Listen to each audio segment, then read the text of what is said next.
Tämän päivän sapatisanaa olen ajatellut siten, että kun huomenna on Mikkelin päivä kirkkovuodessa, jossa muistellaan erikoisesti tätä arkienkeli Mikaelia, niin otan Raamatusta joitakin tekstejä esille, että siis tästä Mikaelista ja näin. Mutta muutenkin kun ajatellaan tämä Mikkelin päivää, niin sehän ajoittuu syksyssä juuri tähän tavallaan satokauden päättymiseen. Että kun ajatellaan tätä kulunutta kesää, niin meillä on todella ollut, niin kuin täälläkin Jumalanpalveluksessa on tullut esille, niin paljon kiitosaiheena se, että taivaan Isä on antanut todella ihanan kesän meille, on saatu paljon luonnonantimia ja on saatu nauttia lämmöstä ja niin edelleen. Se on myös tavallaan myös sadonkorjuujuhla tämä Mikkelin päivä. Kun ajatellaan yleensäkin enkeleitä, niin enkelit on suomalaisessa niin kuin uskonnossa ja tietysti niin meille kaikille myös tärkeitä. Oikeastaan lapsuudessa muista ensimmäisiä lauluja, mitä opin, oliko koulussa ja kotonakin, niin tämä maan korvessa kulkevi lapsosen tie. Hän ihana enkeli kotiin vie. Ja monessa kodissahan on sitten tämä taulu, jossa lapsi kulkee sillan yli ja sitten enkeli on häntä siinä tavallaan niin kuin ympärillä vartioimassa. Ja tosiaan tänä päivänä katsellaan tätä arkienkeli Mikaelia ja sitä, mitä Raamatussa hänestä sanotaan. En toki ota esille kaikkia näitä tekstejä, mutta ensimmäinen teksti tulee täältä Ilmestyskirjan 12. luvussa.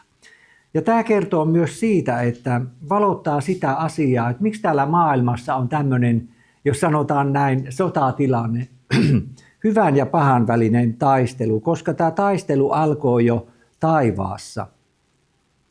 Siinä yhteydessä juuri mainitaan Mikael ja hänen enkelinsä, miten he sitten sotivat paholaista vastaan. Luen Ilmestyskirjan luvusta 12 jakeet 7-12. Taivaassa syttyi sota. Mikael ja hänen enkelinsä ryhtyivät sotaan lohikäärmettä vastaan. Lohikäärme ja sen enkelit tekivät vastarintaa, mutta eivät kestäneet, eikä niillä ollut enää sijaa taivaassa.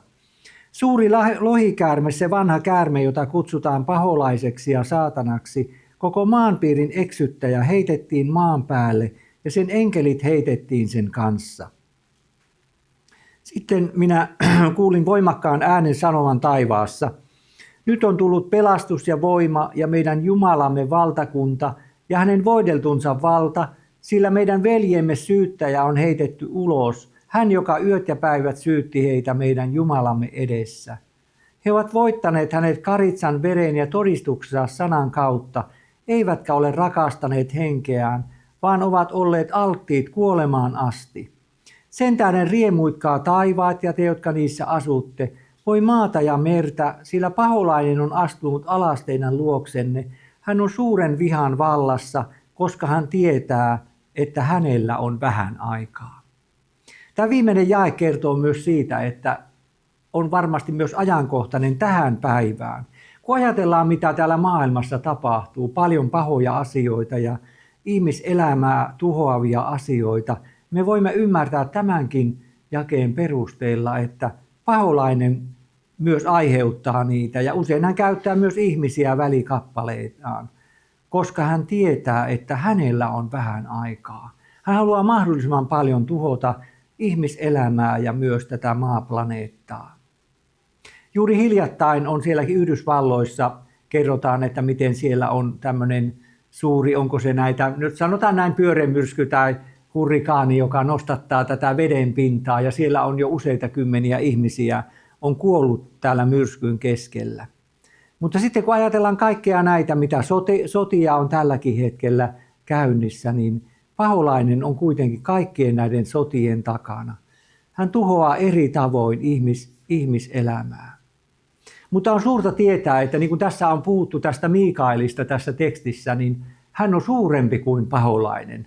Hän voitti paholaisen ja heitti paholaisen ja hänen enkelinsä alas taivaasta. Ja sitten kun ajatellaan tätä pelastusta, tässä kerrotaan myös pelastuksesta. niin he ovat voittaneet hänet karitsan veren ja todistuksensa sanan kautta, eivätkä ole rakastaneet henkeään, vaan ovat olleet alttiit kuolemaan asti. Niin me jokainen voidaan voittaa paholainen ja pelastua ikuiseen elämään Jeesuksen vuodatetun veren kautta, uskossa siihen. Ja saamme sitten myös todistaa siitä, että me saadaan olla Jumalan lapsia.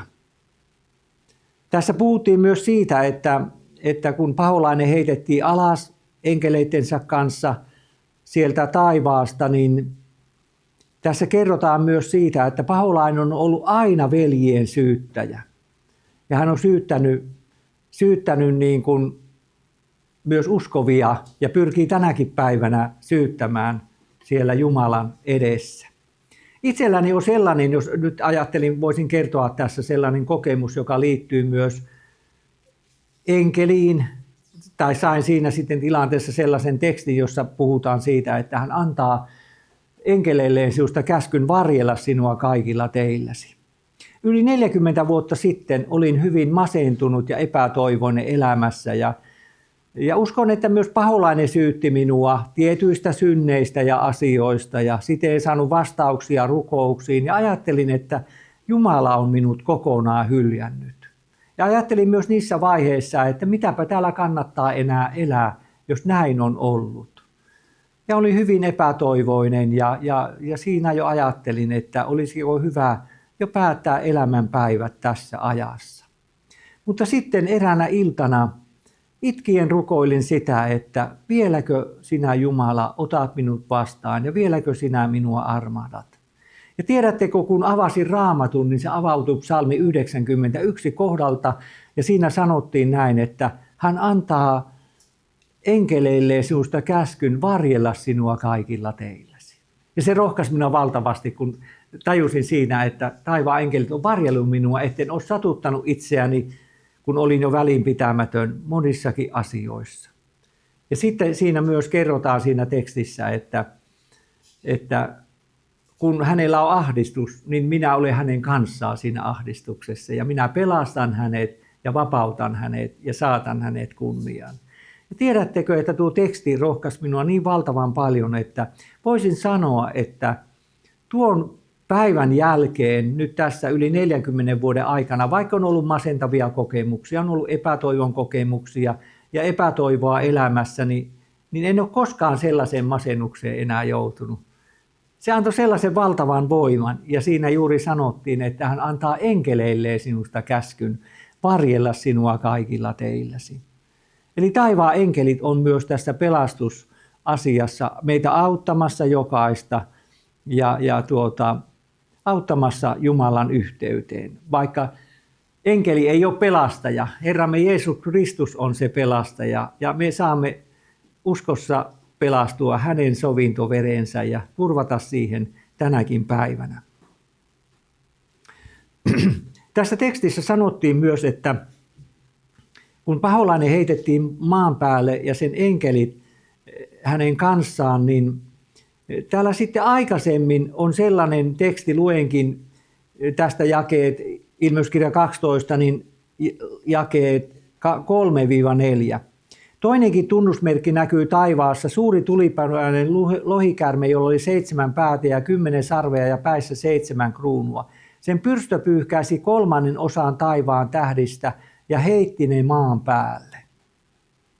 Niin, tämä teksti kertoo että tämä paholainen, niin kuin tämä lohikäärme edustaa paholaista, niin sen pyrstö heitti niin kuin vertauskuvallisesti 1/3 taivaan tähdistä maan päälle. Ja sitten Ilmeyskirja 1. luvussa sanotaan, että nämä tähdet kuvaa enkeleitä. Eli voidaan ajatella tästä, että kun paholainen teki tämän kapinan taivaassa ja nousi Jumalaa vastaan, niin mitä ilmeisemmin noin 1/3 näistä enkeleistä sitten yhtyi tähän paholaisen kapinaan, niin kuin tässä sanotaan, että heitti 1/3 taivaan tähdistä eli enkeleistä tänne maan päälle. Mutta tärkeintä on, että Jumala on suurempi kuin paholainen ja hänen enkelinsä. Ja niitäkin taivaan enkeleitä on sitten 2/3 tämän perusteella meidän suojana ja turvana. Ja luen vielä tämän jakeen 7, jossa puhuttiin tästä Mikaelista. Taivaassa syttyy sota. Mikael ja hänen enkelinsä ryhtyivät sotaan lohikäärmettä vastaan. Ja sitten sanotaan, mutta eivät kestäneet eikä niillä ollut enää sijaa taivaassa. Ja tästä Mikaelista, kun se niin kuin käännettynä tarkoittaa sitä, että kuka on niin kuin Jumala, niin tästä on myös ajateltu niin, että onko tämä Mikael itse Jeesus Kristus, mutta tässä puhutaan kyllä toisaalta myös enkelistä.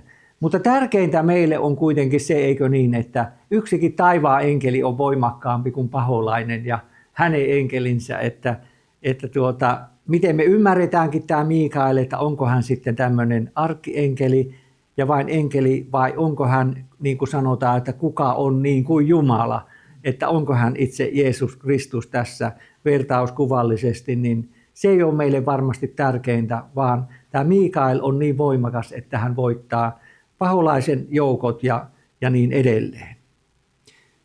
Otan sitten toisen tekstin täältä Danielin kirjasta, joka tuo meidät tänne lopun aikaan. Ja siellä puhutaan, että miten tämä Mikael on lopun aikana sitten Jumalan lasten suojana. Luen täältä jakeet 1-3. Danielin kirjan luvusta 12. Siihen aikaan nousee Mikael, se suuri enkeliruhtinas, joka seisoo kansasi lasten suojana. Se on oleva ahdistuksen aika, jollaista ei ole ollut siitä alkaen, kun kansoja on ollut, aina siihen aikaan asti.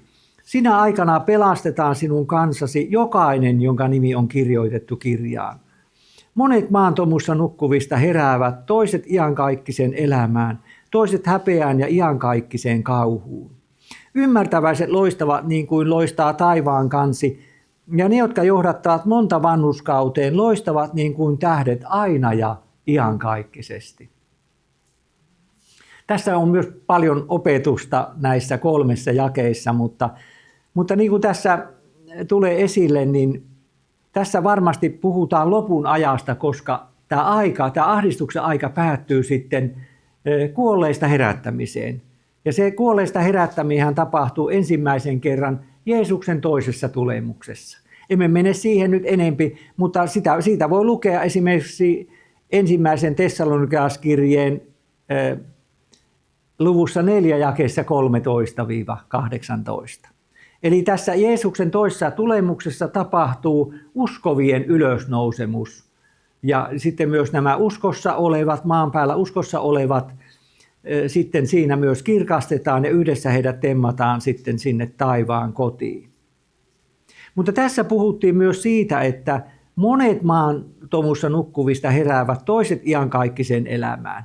Eli kun Jeesus saapuu, niin monet sieltä maantomusta, ne jotka ovat uskossa kuolleet, heräävät iankaikkiseen elämään. Mutta sitten sanotaan, mutta toiset iankaikkiseen häpeään ja iankaikkiseen kauhuun. Ja tämä on myös sitten vähän askarruttanut meitä uskovia, kun sitten Raamattu selkeästi puhuu, että on oleva tämä elämän ylösnousemus ja sitten myöhemmin tuomion ylösnousemus siitä 1000 vuoden kuluttua, mistä Ilmeyskirjan luku 20 kertoo, että ketä tässä sitten herätetään myös silloin, kun uskossa kuolleet herätetään, niin ketä ne voisivat olla, jotka herätetään tässä sitten yhtä aikaa uskovien kanssa. Täällä Ilmestyskirjan luvussa 1 meille annetaan tavallaan niin kuin lisävaloa tähän asiaan. Ilmestyskirjan 1 ja 7 sanotaan näin, että katso hän tulee pilvissä, eli tässä tarkoitetaan Jeesusta. Kaikkien silmät näkevät hänet, niidenkin, jotka hänet lävistivät, ja kaikki maan sukukunnat vaikeroivat hänen tähtensä totisesti, aamen. Eli tämä kuvaa Jeesuksen toista tulemusta, kun hän tulee noutamaan omiansa. Ja tämä on niin julkinen ja näkyvä tapahtuma, että sanotaan, että kaikkien silmät näkevät hänet, niidenkin, jotka hänet lävistivät.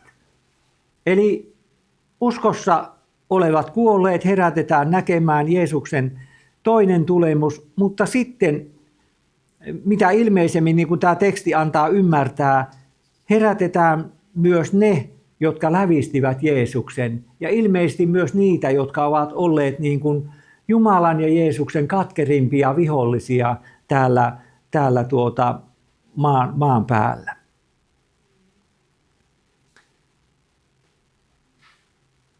Tässä tekstissä sanottiin sitten myös, että ymmärtäväiset loistavat niin kuin loistaa taivaan kansi, ja ne, jotka johdattavat monta vanhurskauteen, loistavat niin kuin tähdet aina ja iankaikkisesti.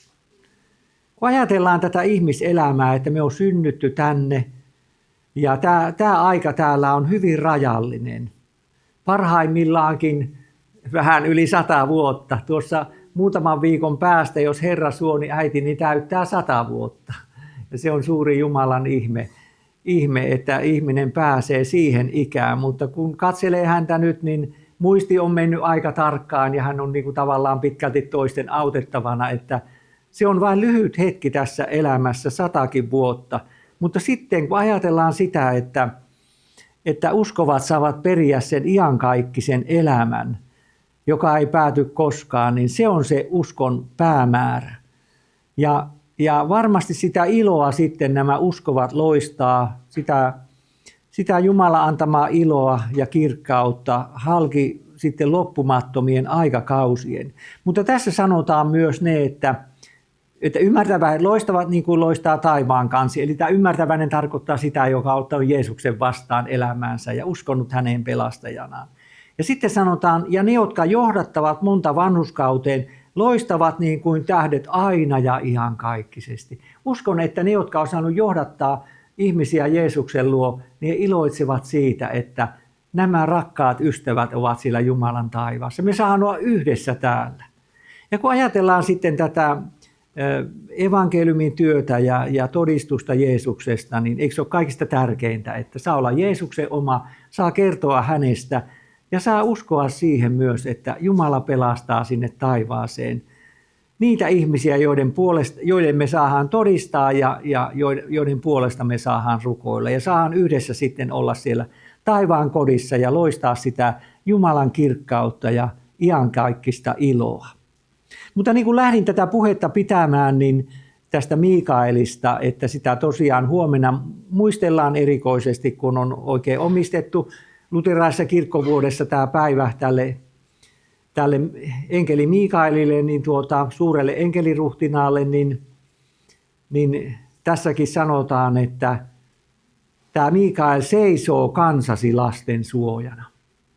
Ja me tiedetään, kun Raamattua tutkitaan, että jo nyt on tavallaan aikamoinen ahdistus täällä maan päällä. On ilmastoahdistusta, on sotien jaloissa elävillä ahdistusta, on nälänhätää, on sairautta. Tämäkin korona teki aikamoisen ahdistuksen tänne maan päälle, eikö niin? Ja mitä ilmeisemmin tämä aika vielä pahenee, koska ei ole koskaan ollut, niin kuin tässä sanotaan, sellaista ahdistuksen aikaa. Mutta eikö ole suuremmoista, että tämä enkeliruhtinas Mikael seisoo Jumalan lasten suojana tässä valtavassa ahdistuksen ajassa ja myös mitä kohti me mennään ennen kuin Jeesus saapuu ja sitten Jeesus tulee vapauttamaan lapsensa ja omansa ja pelastamaan heidät taivaan kotiin.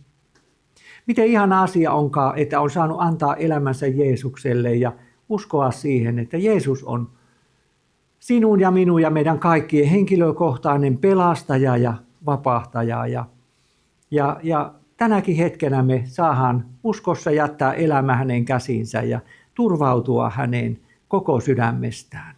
Hiljennytään vielä rukoukseen. Taivaallinen Isä, kiitos elämän kalliista ja ihmeellisestä lahjasta ja kiitos sanastasi, josta me saamme katsella monia tärkeitä asioita, jotka kirkastavat meille elämän tarkoituksen ja pelastuksen ja iankaikkisen elämän. Tänä päivänä saimme katsella jonkin verran tästä enkeliruhtinas Mikaelista, mistä olet kertonut sanassasi Raamatussa. Ja kiitos Herra siitä, että annat meille vakuutuksen siitä, että kun uskomme, että elämme Raamatun ennustusten perusteella lopun aikaa, niin juuri tämä enkeliruhtinas Mikael tulee seisomaan meidän kanssamme tässä lopun ajassa ja ahdistuksen ajassa. Me saamme turvata Herra sinuun ja Herra Jeesus, sinä itse sanoit, että sinä olet meidän kanssamme kaikki päivät maailman loppuun asti. Herra, sinä näet meidät jokaisen kuulijan tänä päivänä tässä kirkkosalissa ja jokaisen, joka kuuntelee myös tässä puhetta. Tiedät, Herra, meidän elämäntilanteemme ja kiitos, Herra, siitä, että sinä todella olet meidän kanssamme joka päivä, aina maailman loppuun asti ja sitten iankaikkisesti. Ja Herra Jeesus, auta, siunaa ja rohkaise ja vahvista, pelasta ja paranna jokaista rakasta siskoa, veljeä, ystävää, joka tätäkin puhetta tällä hetkellä kuuntelee, missä tilanteessa hän onkin. Kiitos, Herra, siitä, että me saadaan jättää itsemme, toinen toisemme, rakkaamme ja koko elämämme sinun hyviin ja uskollisiin käsiin. Jeesuksen nimessä ja tähden. Amen.